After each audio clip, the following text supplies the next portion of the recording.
6절에서 11절 찾으셨으면 같이 읽겠습니다. 시작.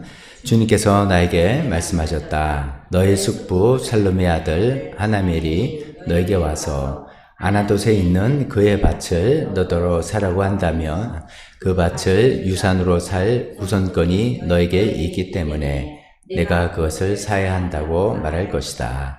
과연 주님의 말씀대로 숙부의 아들 하나벨이 근이대의 뜰 안으로 나를 찾아와서 내게 부탁하였다.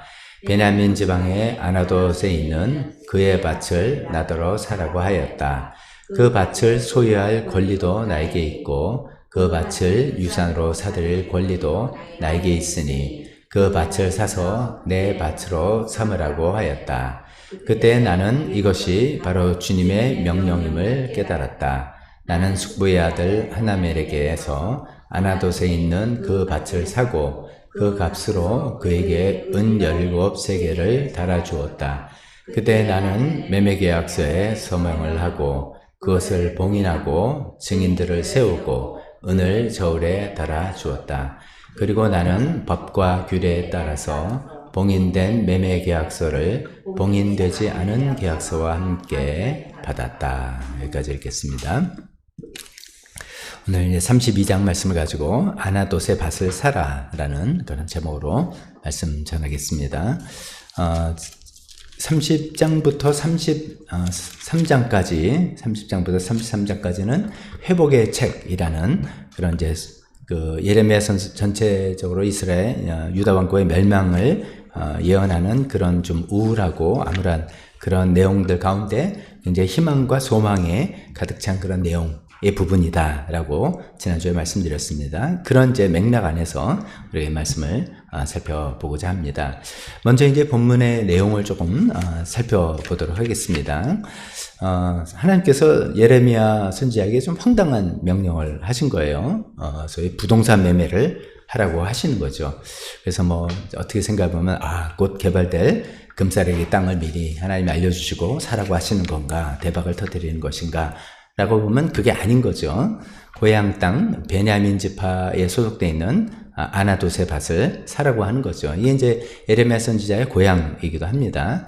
그러면서 이제 그 숙부의 아들, 그러니까 예레미야에게는 사촌이 되겠죠. 하나멜이라는 사람이 와서 고향 땅 그 베냐민의 땅을 팔려고 하는데 예레미야 당신이 사라.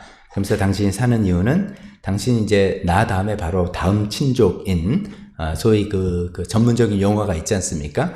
기업 물을 사람. 자기의 이제 하나님께서 주신 우리 집안의 기업을 다른 가문으로 넘길 수 없는데, 그래서 한 사람이 사정한 데서 팔면 가장 가까운 친족이 그것을 사서 물러줘서 그 기업 안에서 계속 유지될 수 있게 해주라는 그런 이제 오래된 모세율법에 따른 그런 제도죠. 굉장히 이것은 구약 성경에 굉장히 많은 사건에 특히 그 룻기에 많이 나오고 그 구원을 설명할 때도 의미가 되는 그런 컨셉이라고 할 수 있습니다. 그러니까 당신이 하나멜이 와서 당신이 이제 바로 나 다음에 기름 물을 사람이니까 당신이 이 밭을 사라라고 이제 이야기를 한다는 것이죠. 그렇게 할 거라고 했는데 아니나 다를까 그렇게 이야기가 돼서 이 땅을 사게 되는 그런 이야기입니다. 이게 이제 좀 황당한 명령이다라고 이제 말씀드린 이유는 이게 지금 나라는 망해가는 시점이에요. 그래서 계속 예레미야 선지자가 그것을 예언하기 때문에, 그런 내용을 예언하기 때문에 오히려 지금 감옥에까지 갇혀져 있는 겁니다. 그러니까 나라는 망해가는 지경에 자기는 또 감옥에 있는데, 그리고 어쩌면 사촌 하나멜의 속셈이 뻔히 보이는 거죠. 하나멜도 보니까 이 땅 우리나라 바벨론에 점령당하고 망할 것 같으니까 빨리 어떻게 해서라도 처분해버리겠다는 그런 속셈인 게 거의 뻔한 그런 상황이죠. 그러니까 여러 가지를 생각해도 이건 너무나 황당하고 속이 뻔히 보이는 그런 일이었는데, 예레미야 선지자는 하나님께서 이제 언질 주신 것도 있고, 그래서 그 일대로 그대로 생기는 걸 보고 이것은 하나님의 뜻이구나 라고 이렇게 여겼다는 거죠. 그래서 8절에 그때 나는 이것이 바로 주님의 명령임을 깨달았다. 세상적으로 생각하면 말도 안 되는 일이고, 이렇게 접근하는 하나멜이 굉장히 얄미운 사람이고 뭐 그런 일인데, 지금 감옥에 있는데 땅을 사라고 찾아오는 사람이 이게 좀 말이 됩니까? 그런 건데도 이게 하나님의 뜻이구나, 하나님의 명령이구나, 이런 걸 이제 직감을 하고, 그래서 이제 은 17세계를 지불해서 정식으로 매매계약서를 작성했다라고 합니다.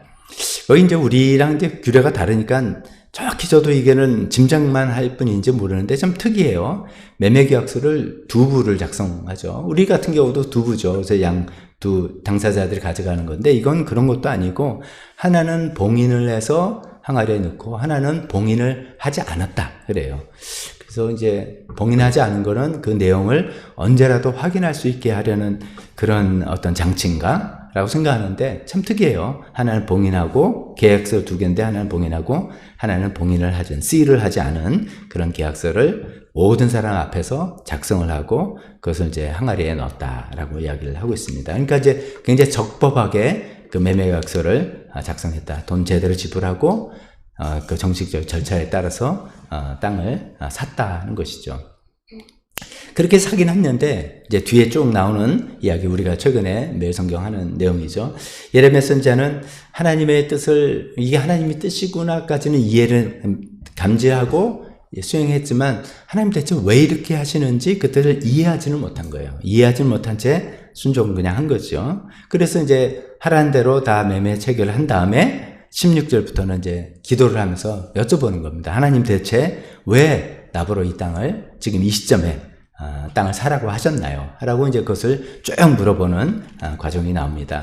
이제 예레미야의 질문은 그런 거죠. 저보로는 계속 감동을 주셔서 우리나라 망한다, 바벨론에 넘어간다, 거기 수능 투항하라 이렇게 이야기하셨는데 그 망해가는 땅의 지역을 왜 지금 나보러 사라고 하는 겁니까? 라는 그런 생각이었죠.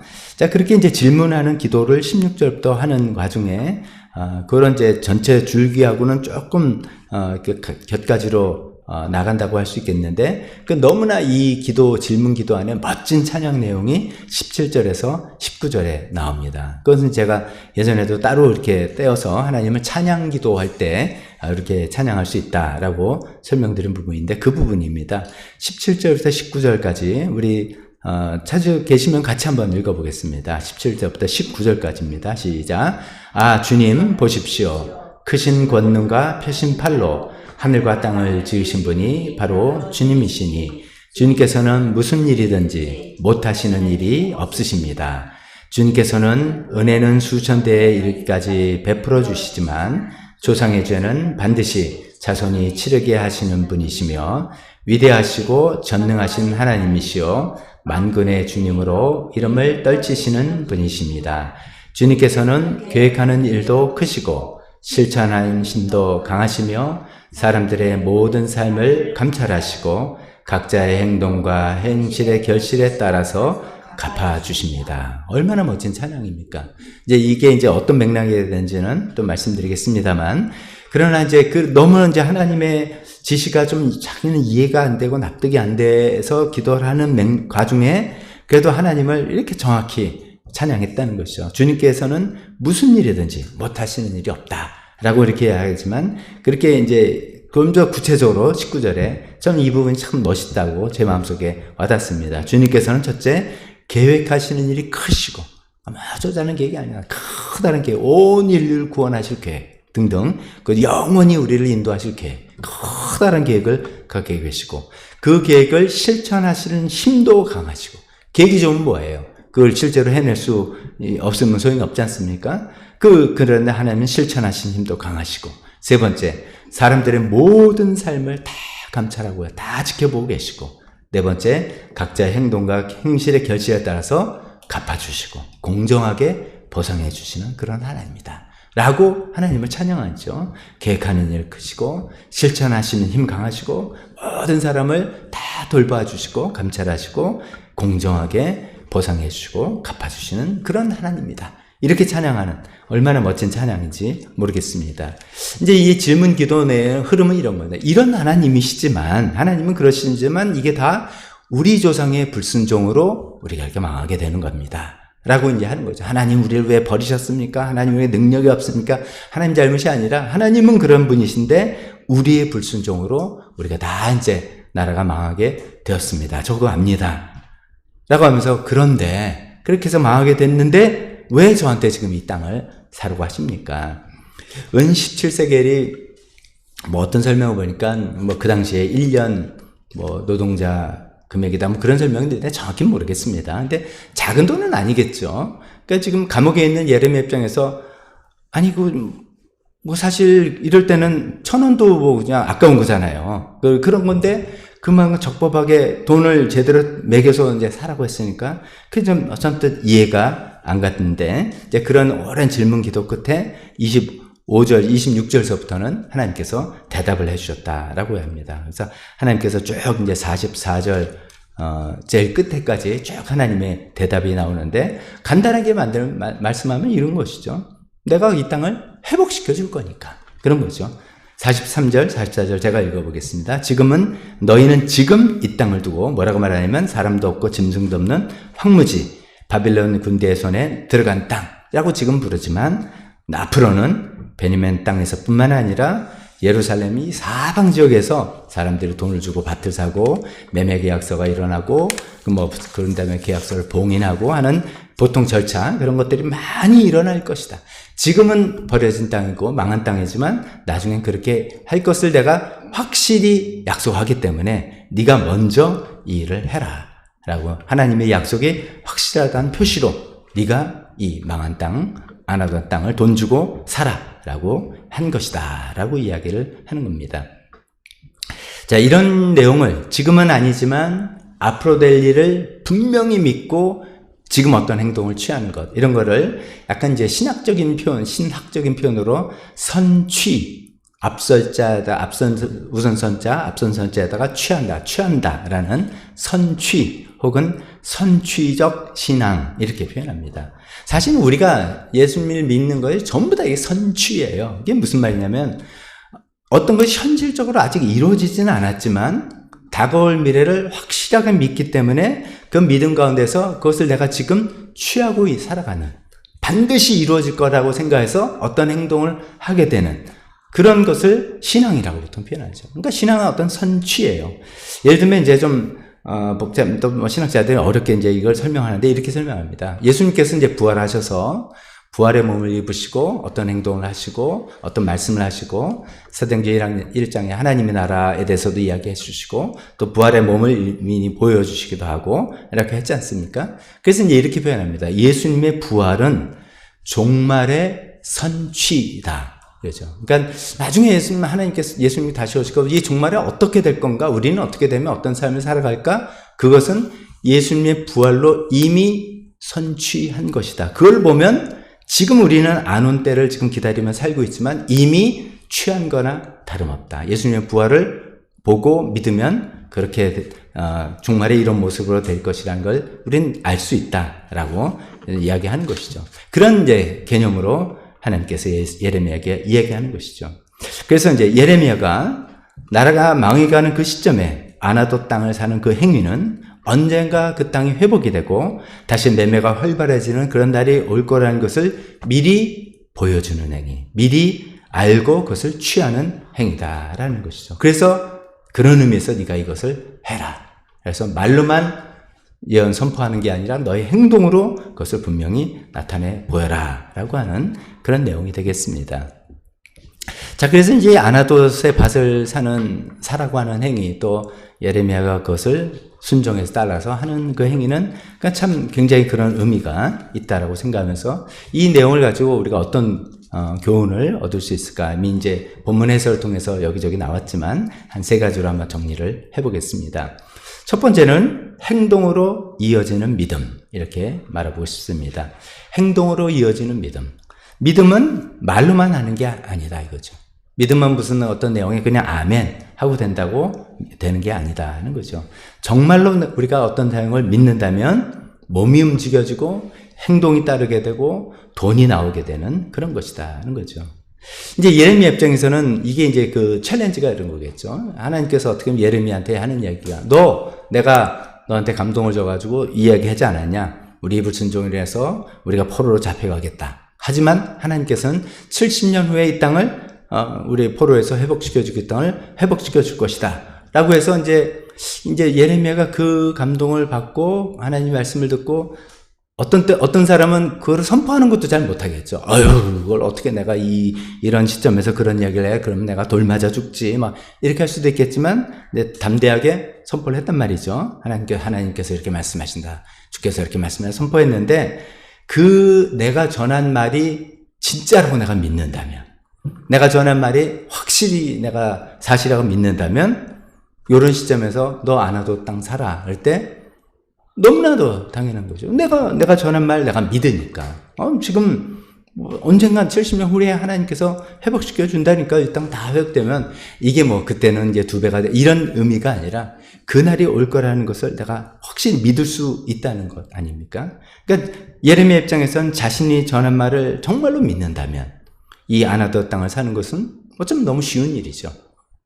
그러나 말만 전하고 본인이 믿지 않는다면 절대로 살 수는 없는 거죠. 아유, 거기 망할 땅인데 그거 왜입니까? 하면서 사실 핑계 댈 게 너무 많잖아요. 저 지금 감옥에 있잖아요. 제가 감옥에 있는데 무슨 매매 계약을 하란 말입니까? 하나님 그 넘어갈 땅인데 이미 거의 다 넘어갔고, 하나님 저 아나벨의 속셈이 뻔히 보이지 않습니까? 왜 여기 넘어갑니까? 아닙니다. 라고 핑계 댈 수 있었지만 결국은 사실은 하나님 약속을 내가 믿느냐 못 믿느냐에 달려 있는 거다 이거죠. 우리가 하나님의 말씀을 믿으면 행동이 나오게 되고, 그 행동 안에는 그 돈을 쓰게 되는 그 행동을 포함해서 모든 것이 나오게 되고, 안 믿으면 말만이고 행동은 따르지 않는다. 이런 것들을 요 아나도스 땅을 사는 그런 예레미야 모습을 통해서 우리가 생각해 볼 수가 있겠습니다. 두 번째로는 이제 또 이런 것도 생각해 보겠습니다. 선순종 후 질문. 이런 거죠. 선순종 후 질문. 이제 예레미야는 이런 도전이 왔을 때 말로만이 아니라 주께서 이렇게 말씀하셨다 말로만이 아니라 자신의 행동으로 자신의 믿음을 분명히 보여줬습니다. 그래서 망해가는 그 땅, 고향 땅 아나돗을 속셈이 뻔히 보이는데도 그 땅을 돈 주고 샀다는 것이죠. 근데 이게 그 땅을 샀을 때 그 겉으로 이제 순종하는 행동으로 이렇게 나와서 매매를 했을 때 그 겉으로 행동을 이렇게 됐는데 그 속마음이 100% 확신이 있어서 했느냐? 보니까 그건 아니었다는 거잖아요. 우리가 살펴봤잖아요. 그러니까 이제 질문 기도를 한 거 아닙니까? 전 이게 얼마나 좀 위로가 되는지 모르겠어요. 참 다행이다. 아니, 성경에 나오는 인물들이 이분들은 강철 같은 믿음이어서 무조건 하나님께서 말씀만 하시면 yes sir 하면서 탁탁탁 일말의 흔들림도 없이 짜자자자 했다면 우리는 너무 비교되는 거예요. 어떤 때는 우리는 갈등도 있고 이렇기도 한데 이분들은 어떻게 숨 쉴 틈이 없네 이렇게 되는데 너무 고맙게도 예레미야도 이해는 안 된 거예요. 100%. 저희는 어떻게 보면 우린 결론으로 보니까 이해를 잘 못하는 예레미야가 또 이해가 안 되죠. 우린 성경 끝을 다 아는 사람 입장에서 아니, 자기가 그렇게 말했으면 당연한 거지. 여기서 무슨 이런 질문을 하지? 처음에 저도 이제 그런 생각, 이런 기도를 왜 하지?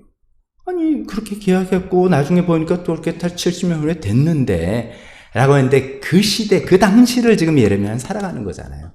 결론을 모르는 상태에 있는 거잖아요. 그럴 때, 따르는 순종은 했지만, 100% 이해는 못하는 그 심정? 저는 이해돼요. 저도 그럴 때 많이 있죠. 그래도 선순종 후 질문, 이건 귀하다. 그렇죠? 반면에 요나는 어떻습니까? 아주 불순종해서 도망갔잖아요. 요나 같은 케이스 있단 말이에요. 말도 안 됩니다 해가지고 도망간 사람이 있는데 그래도 순종을 하고 하나님께 여쭤보는, 예수님의 제자들도 그런 경우 많잖아요. 예수님 하라 그랬으면 오병여기족도 뭣도 모르고 그냥 12 이하 사람들 안 치고 이렇게 하라는데 이게 뭐야? 근데 예수님 이게 말이 됩니까? 이러지 않냐고 따랐단 말이죠. 그 다음에 예수님께서 알려주시고 이렇게 되는 그런 게 좀 더 아름다운 거 아니겠는가. 그러니까 우리도 이제 하나님께서 우리 삶에 어떤 것을 요구하시고 또 이제 예레미야의 과정이 그렇죠. 하나님께서 미리 말씀해 주신 거잖아요. 아나벨이 와서 이러느냐 할 것이다. 이제 우리 같은 경우는 이런 것보다도 어떤 감이 오는 거죠. 우리가 신앙적으로 하나님 뜻대로 살아가려고 늘 애쓰고 살아가는 입장에서 보면 어떤, 소위 촉이 생긴다든지 어떤 감이, 이게 좀 이렇게 될 건가라는 생각을 때 하나님 뜻이, 미리 알려주시는 걸 수도 있죠. 그런데 아니나 다를까 이런 일이 딱 생겼는데, 이 일이 현재 지금 좀 말이 안 되는 일이라도 예레미야 입장에서는 그런 과정을 거쳤기 때문에 하나님 뜻이구나. 나한테는 불리한 일이고 말도 안 되는 일이고 내가 속임당하는 일 같고 그런 일 같아도 하나님 뜻이구나. 이렇게 생각한 것이죠. 근데 그것을 순종을 하고 그걸 따르고 그 다음에 하나님 이건 의미가 뭡니까? 하나님 여쭤볼 때 오늘 너무 감사하게도 예레미야의 질문에 대해서 하나님께서도 길게 대답해 주시고 제일 끝에 결국 내가 이렇게 다 돌아오게 해줄 거다. 다 그래서 네가 먼저 이 매매 계약을 가지고 선취하는 것을 네가 보여다오.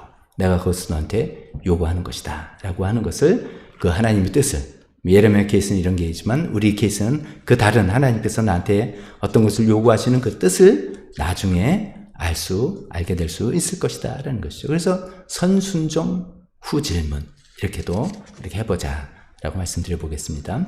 세 번째 우리가 하나 교훈을 더 얻는다면 오늘 이 말씀은 좀 이제 다른 각도에서 한번 생각해 보는 겁니다. 지금 앞에 두 가지는 우리 자신을 예레미야라고 생각하고 한번 적용을 해본 거죠. 그렇죠? 하나님께서 이런 요구하실 때 내가 따를 것이냐. 믿음은 행동으로 나오는 것이다. 말만이 아니라 그런 것이다.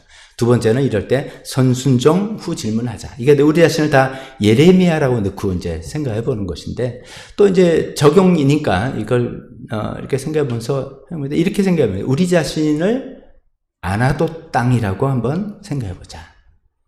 우리 자신을 아나도 땅이다라고 생각하다. 그렇게 보면 이건 굉장히 이거는 복음적인 내용이 된다는 것입니다. 뜻은 뭡니까? 이 아나도 땅은 지금 아무도 원하는 땅이 아니에요. 지금은 원수한테 넘어간 땅, 거의 넘어간 땅이에요. 망한 땅이고 거의 넘어간 땅이에요. 그게 마치 죄인된 우리 옛날 모습 비슷하다는 거죠. 우리는 망한 존재고 원수에게 그냥 사탄에게 넘어간 그런 아무도 원하지 않는 그런 존재인 죄인들이 바로 아나도 땅하고 비슷하지 않느냐. 그런데 이제 그렇게 생각해 본다면 그런데 하나님께서는 이 땅을 다시 사기를 원하시는 거예요. 이 땅을 다시 사드리기를 원하시는 하나님 뜻이셔서 예레미야 같은 사람에게 이야기를 한 것이죠. 이제 예수님 하나님께서는 자신의 아들의 피를 희생해서라도 이걸 살고 싶은 거죠. 예레미야는 은 17세겔, 그게 그 당시 가치로는 얼마 될지 모르지만 이 땅을 사기를 원하시는 하나님은 예수님이라는 그 비교할 수도 없는 큰 값을 치르고 자기의 생명을 내주고 이 쓸모없는 땅, 버려진 땅, 원수에게 넘어간 땅인 죄인들을 구원하셨다는 것이죠. 다시 사드렸다는 것이죠. 그렇게 생각해 볼 때 이제 아까 이 스토리에서 왜 기업 물을 사람 의미가 왜 나오는가? 이게 이제 우연인가? 이렇게 생각을 해보는 겁니다. 아까 제가 잠깐 말씀드렸죠. 이 기업 물을 사람 이게 영어로 redeemer입니다. 제가 지난주에 말했던 구속의 어떤 진짜 신학적인 뜻이에요. 그래서 redeemer 이렇게 되는데 우리가 이제 뭐 영어 성경 우리 표현으로도 예수님은 나의 구원자다, savior 이렇게 얘기할 때 큰 일반적인 의미입니다. 예수님께서 나를 죄에서 구원하시고 뭐 사망에서 구원하시고 힘든 상황에서 구원하시고 구원자다라고 하는데 또 예수님은 나의 구속자가 되신다라고 할 때 예수님은 나의 redeemer라는 뜻이에요. 그 구속자가 되신다는 것은 뭐냐면 두 가지 의미입니다. 예수님은 그냥 아무 상관없는 사람인데 힘들구나 내가 또 이게 아니라 나의 기업 물을 친족이라는 뜻이에요. 아무나 기업 물은 게 아니라고 했잖아요. 가장 가까운 친족이. 예수님은 나의 기업 물을 친족이다. 근데 그 친족이기 때문에 두 번째 값을 지불하고 그 땅을 사들였다. 다시 기업 물렀다라는 것이죠. 그런 의미가 담겨져 있는 것이죠. 그러니까 예수님이 리디머였어. 하나님께서 우리를 하나님 형상으로 지으셨고, 하나님의 자녀로 처음에 지은 것이니까, 기업 물을 자 구속자로 오셔서 예수님의 생명을 내어주시고, 그 값을 치르시고, 우리를 다시 사들여 주셨다. 그래서 기업을 물러주셨다. 라는 내용이죠. 그게 바로 예레미야가 구속자로서, 기업 물을 자로서 값을 지불하고, 그 쓸모없는 버려진 땅, 아나도 땅을 사들인 거하고 우리가 좀 같이 이해해 볼 수 있지 않겠는가. 그리고 땅을 사들인 다음에 매매계약서 썼다 그러지 않습니까? 예수님의 보혈로 쓰여진 성경책이라고 우리가 생각해 볼 수 있죠. 여기 분명히 하나님께서 우리를 피값 주고 사셨다라는 내용이 성경 구구절절히 적혀져요. 이게 어쩌면 우리 매매계약서라고도 볼 수가 있다는 것이죠. 그렇게 또 생각해 볼 때 너무나도 이 안에 복음의 아름다운 내용이 너무나 감사한 내용이 들어서 하나님께 감사와 찬양을 드리고요. 또 우리 자신을 아까 두 가지 여기처럼 예레미야라고 적용해 볼 때는 우리 믿음이 정말 행함으로 나타나는지, 또 내가 이해가 안 돼도 먼저 순종하고 그 다음에 질문하는지, 이런 것들을 또 생각해 보면서 하나님께 감사드리는 기도 시간 되었으면 좋겠습니다.